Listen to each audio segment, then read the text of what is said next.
Здравствуйте. На телеканале «Новый век» программа «Вызов 112» в студии Алия Хайрудинова.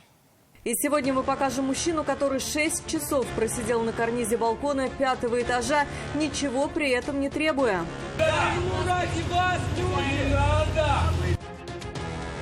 Расскажем подробности убийства отцом своей 17-летней дочери. Голова здесь. Голова здесь. Ну, вот так. Чтобы скрыть преступление, он выбросил тело в воду и заявил о пропаже. А также убийство сестры из-за наследства, 8 ножевых ранений из-за отказа вместе выпить и кулачный бой двух девушек. Ну, они просто между собой поругались, две сестры. Это и не только прямо сейчас. 6 часов просидел на карнизе балкона 5-го этажа одного из домов на улице Восстания в Казани 31-летний мужчина. Чего он хотел, не мог понять никто. Никаких требований он не выдвигал, разве что просил, чтобы к нему никто не приближался. Дома находилась его сожительница. Ни она, ни спасатели, ни полиция не могли уговорить его залезть обратно в квартиру. Его знакомые говорят, раньше вполне нормальный мужчина в последнее время ведет себя неадекватно. За день до этого он залез на вышку в Зеленодольске, но приземлился на куб жизни, развернутый внизу спасателями.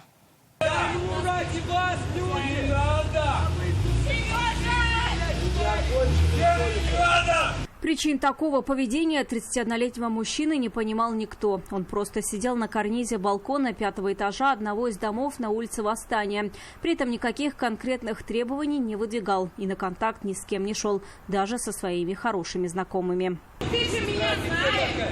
Ты же меня знаешь! Ну а почему ты не хотела говорить? Да мне с тобой разговаривать, когда вокруг меня людей.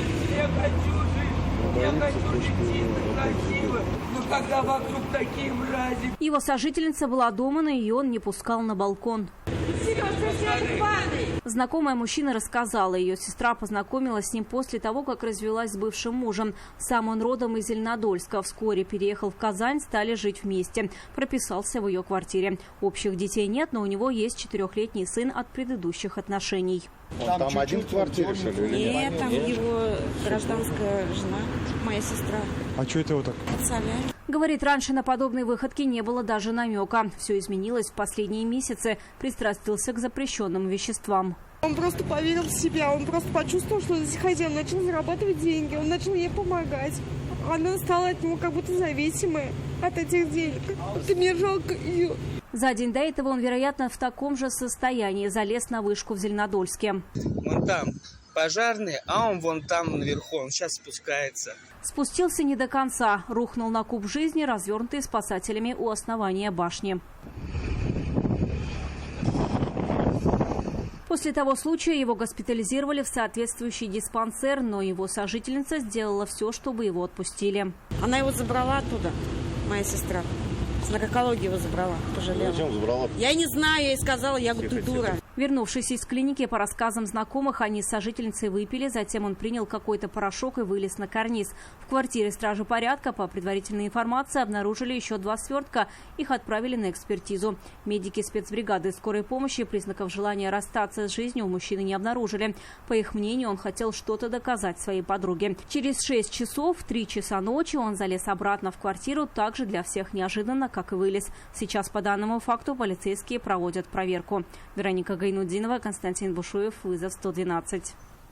Медицинская помощь потребовалась девушке после потасовки в одном из дворов на улице Вагапова в Казани. В скорую и полицию позвонили многочисленные очевидцы. Они услышали крики и увидели пострадавшую в крови. Людей во дворе в этот момент было много, большинство в нетрезвом состоянии. Все отмечали Первомай.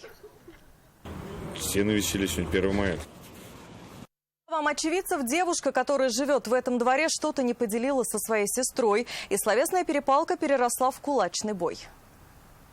Просто начали ругаться, и вот, начали девочки между собой драться. Ну, они просто между собой поругались, 2 сестры. Разнимать-то пытались, это само собой. Я говорю, вот кровь держал вот так, у нее там, вот тут. Пострадавшие оказали первую помощь. В госпитализации она не нуждалась. Выяснением причин размолвки между сестрами теперь, вероятно, будет заниматься участковый уполномоченный. Убил свою 17-летнюю дочь, узнав о том, что она беременна. Подробности страшной трагедии в поселке Урусу Ютазинского района раскрылись после того, как в полицию поступило сообщение о пропаже 17-летней Сабины Насировой. На поиски вышли правоохранители и волонтеры, но спустя 3 дня отец пропавшей пошел в полицию с повинной и рассказал, как и за что убил свое чадо.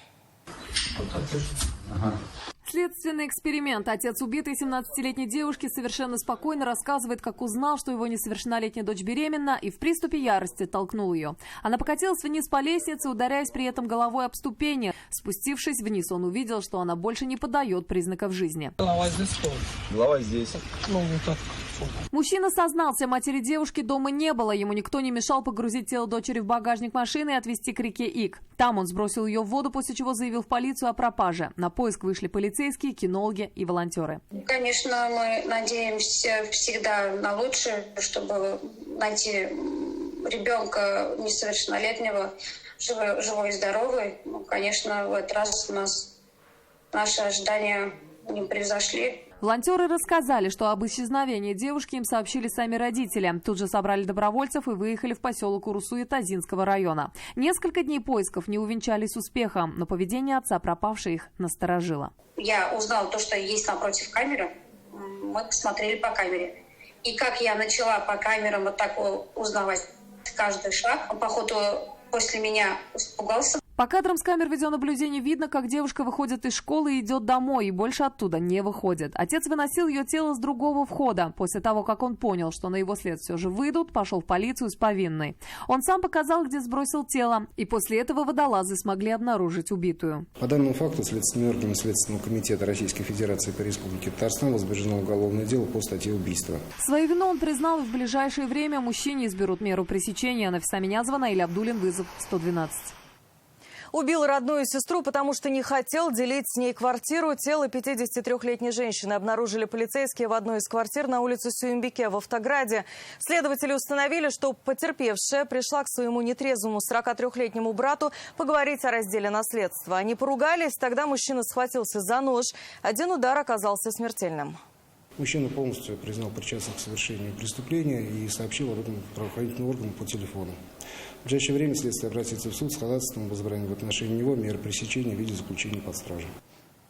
Отказал знакомому выпить вместе с ним и едва не был убит. В поселке городского типа Актюбинский 54-летнего рецидивиста подозревают в покушении на убийство. Следователи установили, 22 апреля он пришел в гости к своему 57-летнему приятелю. Предложил ему выпить, но последний отказался, сказав, что ему нужно идти на работу, и получил 8 ножевых ранений. Скорую помощь вызвали соседи. К этому моменту раненый мужчина вышел на улицу и потерял сознание. Медики успели вовремя и смогли спасти его жизнь.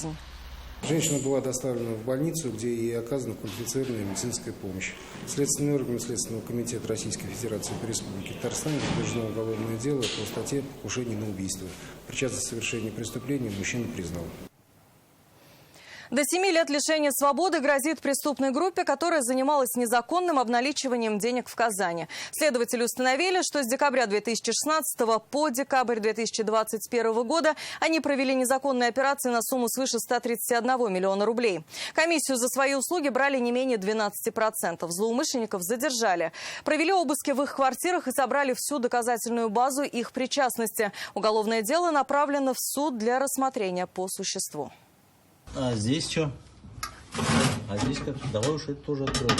В ящиках, предположили полицейские, незаконно обналиченные деньги. По версии следствия, с января 2016 по декабрь 2021 обвиняемый организовал в Казани преступную группу по обналу. И сумма дохода составила более 131 миллиона рублей. Для реализации задуманного злоумышленник привлек к указанной деятельности граждан, осуществлявших учет поступления денежных средств на расчетные счета организаций, подконтрольных участникам данной группы, взаимодействие с заказчиками незаконных банковских операций, также снятие, сбор наличных денежных средств, их передачу заказчикам незаконных банковских операций. Лицензии на проведение банковских операций при этом они не имели. За каждую удачно проведенную операцию они брали комиссию 12%.